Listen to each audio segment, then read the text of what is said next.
Magpapakalat ang National Capital Region Police Office ng mahigit 20,000 pulis sa Metro Manila para sa State of the Nation address ni Pangulong Ferdinand Marcos Jr. sa Lunes. Yan ang umaarangkadang balita ni Lester Alep. Puspusan ng paghahanda ng National Capital Region Police Office para sa pagpapatupad ng mas mahigpit na seguridad sa darating na State of the Nation address ni Pangulong Ferdinand Marcos Jr. sa Lunes, July 27. Ayon kay NCRPO, PIO Chief Police Major Hazel Asilo, mahigit 20,000 police personnel ang ipapakalat sa buong Metro Manila.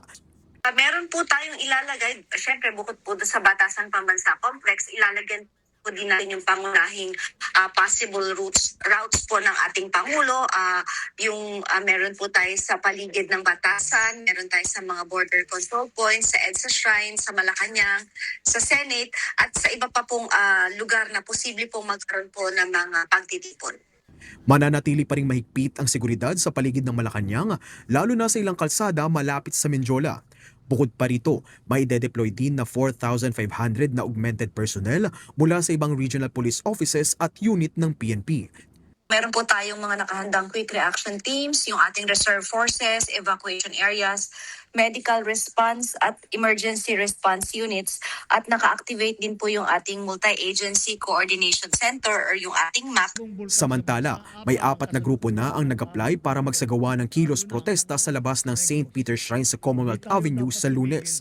Pero ayon kay Asilo, wala pa silang natatanggap na impormasyon kung naaprubahan na ang permit ng mga ito. Sa ngayon ay nananatiling naka-heightened alert ang NCRPO bilang patuloy na paghahanda sa nalalapit na sona ng Pangulo. Wala pang araw kung kailan itataas sa full alert ang Metro Manila dahil depende pa ito sa kanilang magiging assessment. Pero handa ang NCRPO para matiyak ang pinakamataas na antas ng kahandaan.